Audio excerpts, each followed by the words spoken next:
Great. Okay, guys, so yesterday we spoke on an introduction, what really the background is of eating Basar BeChalav. We spoke about the fact the main reason why we don't have it actually is a choik. A choik means that it's a hidden reason. We spoke a little bit more about the concept of a choik, which is that there is a reason for certain mitzvahs, but we don't understand them. Yeah, that means it's a hidden reason. Okay?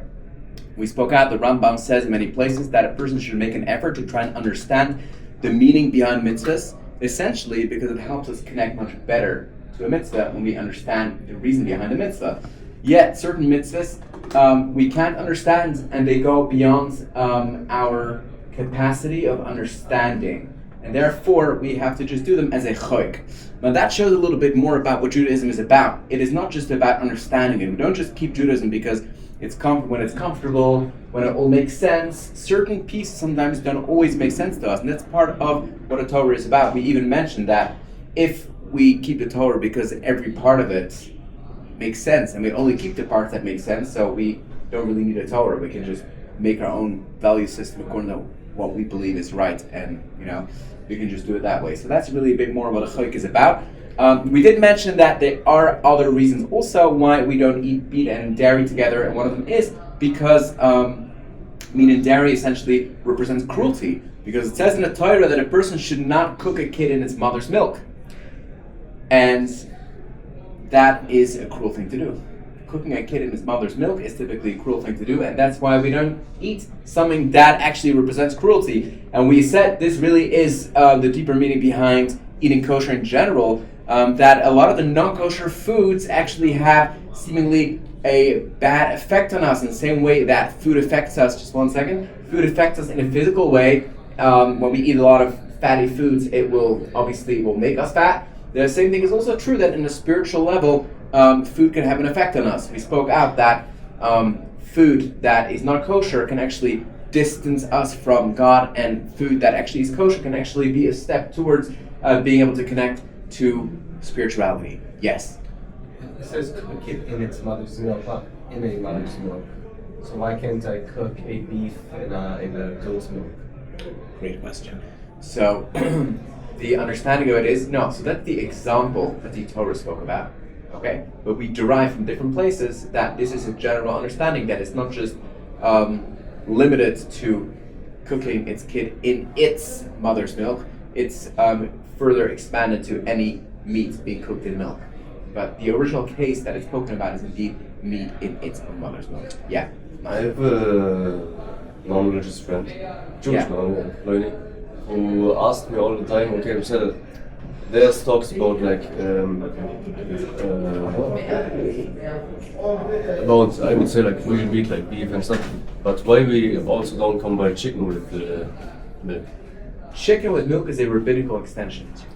You know about that? Yeah, I know, but maybe there's another reason that I can. Because he's learning, so if I will tell him it's rabbinical, he will be like. So I hear that. No, so rabbinically, that's a rabbinical extension. You're asking how to explain to someone that chicken and milk is prohibited. Yeah. Okay, it's a rabbinical extension because there will be a tremendous confusion with meat, and that's why we keep that far away. Okay. But we'll see soon that we have actually a lot more rabbinical extension to this as well. So this is actually happens to be meat and dairy. It's one area which is fascinating, where you see there's a tremendous amount of rabbinical extensions to halacha. There's actually a small part that's actually biblical, and there's a tremendous amount of rabbinical extensions. And the question is why? Because that kind of goes against our general reluctance of just imposing more stringencies. That's not what we look to do. But over here, it is. And I would like to know from you guys, why do you think specifically when it comes to meat and dairy, why do you think that suddenly we are putting up all those extensions? Why? Do you guys have any ideas? Make life more difficult. Make life more difficult. Okay, Dylan. Actually, probably simpler, because then you just don't have to worry about actually concern what milk is it, or anything like we were saying before, how you couldn't have soy milk before because there was more of a case that person could be drinking milk here, why are they doing that? But now it's more obvious. Yeah. So back then, really? That's cool. I didn't know that. What? That there was a time where soy milk was like considered as a dish. Well, Maris Ein, yeah. If you know what that concept is, that Now means it's not- that people in the eye of the beholder, he That's may cool. think that, yeah. It existed like back then? Like, I thought it was like a new thing. What? Soy milk? Not back then, but even like, I don't know, 20, 30 years ago, it was a lot less common for people to have soy milk. And people said it was more. Some people say actually when you have almond milk, you got to put a few almonds on the table next to it, just to show that. No, seriously. I milked these almonds. I could have a burger with soy cheese. Yeah. It looks like a cheeseburger. Yeah. Theory. Because nowadays it's more common. Yeah. Wow. So in any case, so why is it that we have so many stringencies when it comes to meat and dairy? I think the answer is very Does it have to simple. do with like the communication that like you want to like keep yourself, so like you want to make sure you're not. Well, definitely boundaries are very important because boundaries we have Yeah. obviously to make sure to like keep up with our values, and sometimes we need a lot of boundaries to make sure to maintain those values. Over here, there's something else going on, and that is that when you look at kosher food and keeping kosher and non-kosher food, meat and dairy is a specific danger zone. Why is that? It's because once you're committed to keep kosher, so you'll make sure to only get kosher ingredients, right? You go to the store and you'll only get the kosher ingredient. Kosher ingredient, kosher ingredient. So that you'll be aware of. Meat and dairy is different because even when you keep kosher, every single person keeping kosher will buy meat, kosher meat. Every person keeping kosher will buy milk too, meaning that in your house you're gonna have meat and dairy. And because you're actually having that in your house, that's why meat and dairy becomes a danger zone. And we need to have all those separations to make sure that you're not gonna mix it up. That's why we have a lot of different rabbinical extensions to make sure that you're gonna be careful with that. Again, non-kosher food, you'll stay far away of. There's no concern that you're gonna have it in your house. But when it comes to meat and dairy, you have meat and dairy in your house. Okay? And even after all these different extensions, it is normal in part of a frum household that things do get messed up. But sometimes a person washes up and puts by mistake a different spoon, a meaty spoon in a dairy drawer, and the next day, someone by mistake takes a spoon automatically out of the dairy drawer and it really was a meaty spoon and he eats this with it. That's like a very common thing to happen. So this shows the reason why we have a lot of rabbinical extensions, and this in theory goes against our general reluctance of just like imposing stringencies, but this is actually an extension that makes sense. You need to have appropriate boundaries to make sure to keep, your meat and dairy far apart from each other. Okay, that's another piece. Now we spoke out, it says 3 times in the Torah, it says the same verse, that a person should not be cooking a kid in his mother's milk. Okay? Now, what are those 3 different things telling me? Any ideas? Oh, maybe that's why there's no chicken. Chickens don't have milk. Maybe that's why chicken's not considered. Yeah, we'll see It also was- soon what it exactly was- is required. You can't eat, you can't benefit from it, and you That's can't right. cook it. Excellent. So we learned by way of Halacha Moshe Sinai. That means that a halacha that was taught to Moshe Rabbeinu at Sinai and was passed down as tradition, called the Halacha Moshe Sinai. It was taught that when it says 3 times in the Torah that a person should not cook a kid in his mother's milk, we derive actually 3 different prohibitions. And that is what makes this prohibition of meat and dairy so unique. There's actually 3 elements to it, and there's 3 independent elements. A person can completely transgress one of the 3 things. They're not linked at all. The first one is obviously eating. We know that a person is not allowed to eat meat and dairy, but even that needs to be clarified. Okay? We're soon going to see that if you eat a cold piece of meat and put some cheese on it and eat that, that's not a Torah transgression because it's never been cooked together. So we're going to speak that out. Okay? Are you surprised? No way. Sorry? It's rabbinical. It is a rabbinical extension, exactly. That's surprising to you. So like a cold cut and a slice of cold cheese in a And sandwich. cheese. Just Yeah. go for it. That doesn't make Are you allowed to feed any of you guys have dogs back home? Yeah. You have a dog. Are you? Okay. So you buy food for your dog, I assume, dog food. You make sure he doesn't go hungry, right? It's a Torah obligation. In fact, it says in the Torah you're supposed to feed your dog before you eat before you yourself eat. You know that. Yeah, we were actually talking about this morning. It's very, very important. When I was younger, in my bedroom, I had like an aquarium.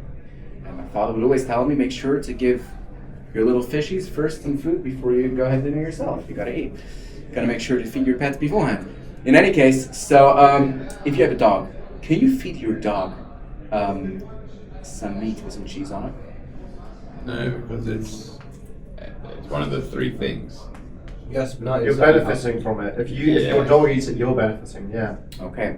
What if it's cooked together? I hear that. What if it's not be cooked together? It's sprinkled cheese on a piece of meat. Well, it wouldn't be a Torah prohibition, but maybe it's a rabbinical one. So this is we're gonna speak out soon. Okay. These are a lot of different halachas that are relevant in many cases. But Rabbi, I don't get why it's not cooking, because doesn't your stomach act almost like an oven, like, because it's like chemical reaction goes on in your That's stomach. not cooking. Once So you we eat have to something- define what's considered cooking, Johnny. That's Chemical great. reactions in the food. No, actually. What? Chemical reactions occurring between two pieces of food. That's cooking. Okay, so we have to refine what halachically is classified as cooking Okay. in order to transgress the prohibition of So cooking. heating up two foods together, not inside your stomach. That is, well, yeah. There you got it, Johnny.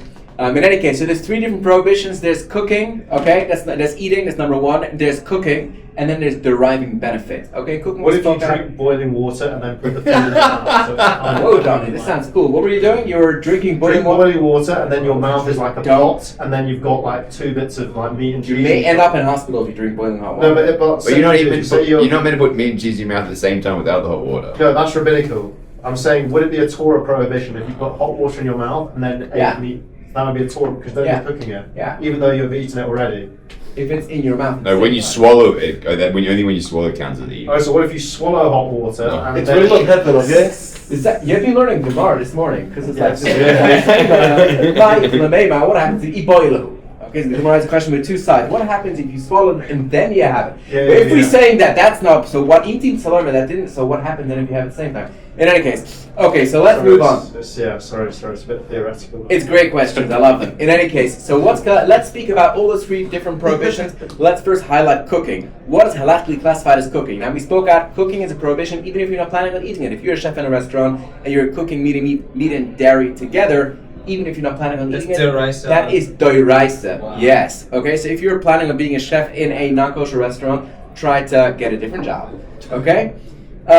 So we have so what's classified as cooking? We have many different ways of preparing food, and it is important to understand what is halachically considered cooking with regard to these halachas.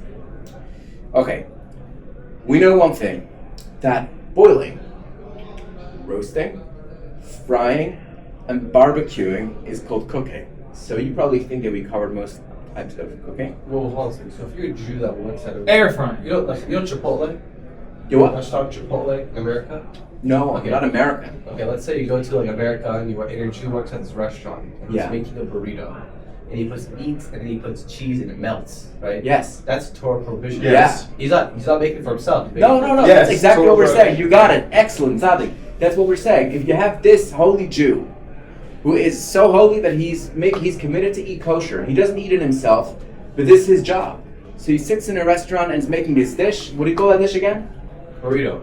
Okay.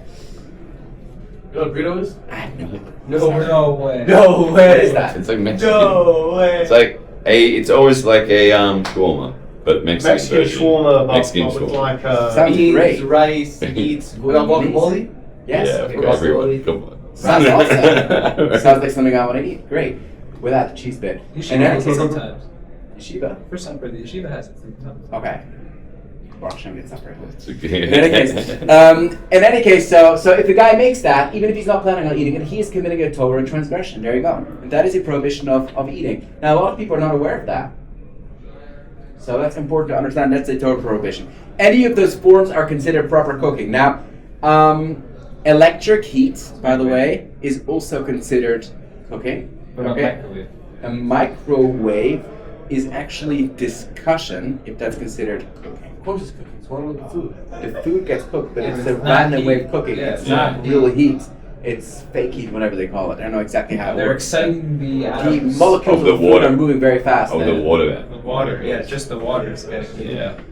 So in any case, so there's a discussion whether that's considered cooking.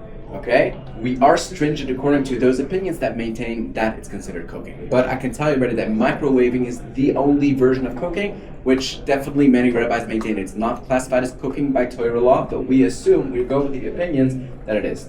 Okay? Either way, rabbinically, you can't do it. So, I mean, practically speaking, between you and me, we're not going to be putting beaten milk in the, in the microwave. Okay? And then obviously you're not going to be eating it anyway, but even if you're working in this restaurant and you say like, I'm a Jew and I'm not allowed to cook, so they tell you, oh, make your burrito in the microwave or something like that, you're still not allowed to do it because that is also assumed to be a way of cooking.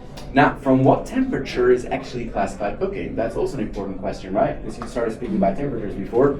What temperature, what temperature is considered cooking? 32 degrees. Boiling water? Boiling water. So you're saying boiling water, which is 100 degrees Celsius, but everyone works in Fahrenheit besides you and me. Is that correct? Right, and me. You also do. You do Celsius? We do Celsius. You do Celsius? You do Celsius? Yeah, and Joe. Oh, Majority majority. Celsius. Yay, Celsius. Yeah. Okay, great. Fahrenheit. So what is boiling point? 212. 212. Okay. I'll say it's 100 degrees.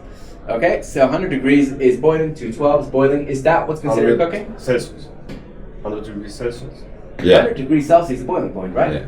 Yeah. No, I asked you, I don't know. No, Yeah. that's boiling point. But That's it's boiling Celsius, point. not Fahrenheit. And freezing Celsius. point is 0. It's 0. It That just makes sense. And makes right? sense. And I was saying 212. No, 32 makes Dylan, sense. I'm completely Yeah. with you. In any case, 32.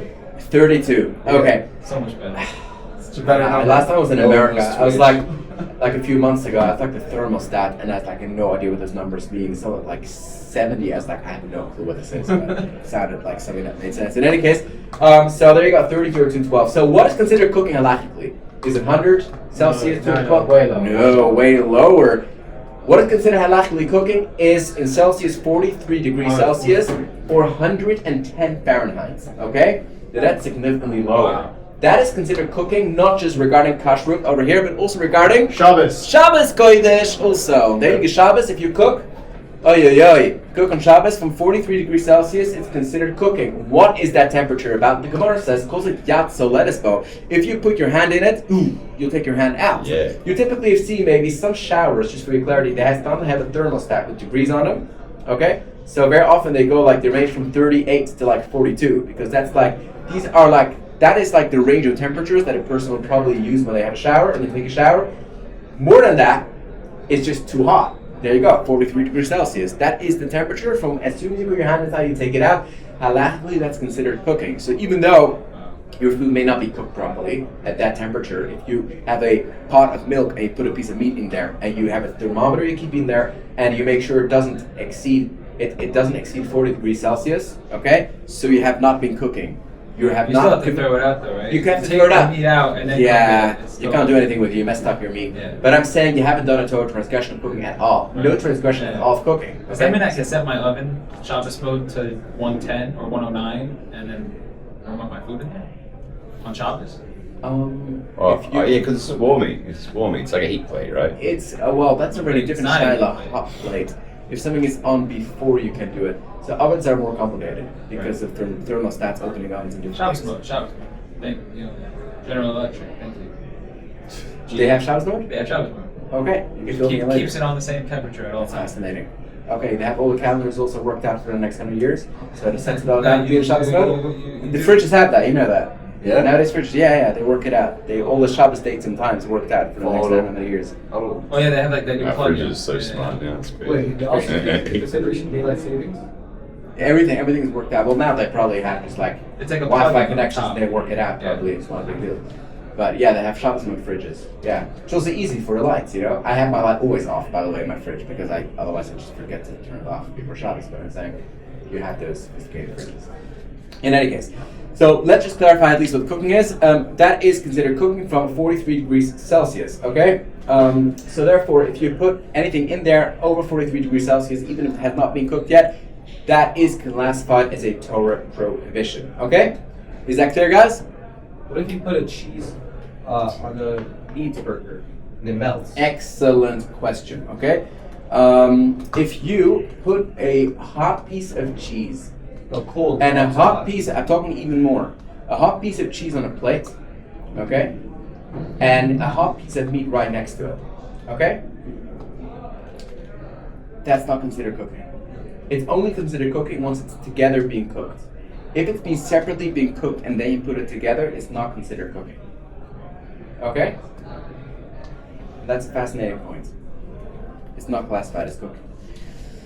Okay, so that is in theory what cooking is. I think we kind of have to leave it here because the Rosh Hashanah is probably going to start soon. So just as a quick recap, we spoke what we did yesterday, and then we spoke about cooking. The 3 prohibitions, we spoke about cooking, all the different forms of cooking. We spoke about everything is definitely considered cooking, and microwaving is in debate, but we assume it's also classified as bishul cooking. The temperature from which it becomes problematic for is 43 degrees Celsius. That should be your takeaway from today. Okay, guys? Have a great day. Thanks, Rob. Please send me that link.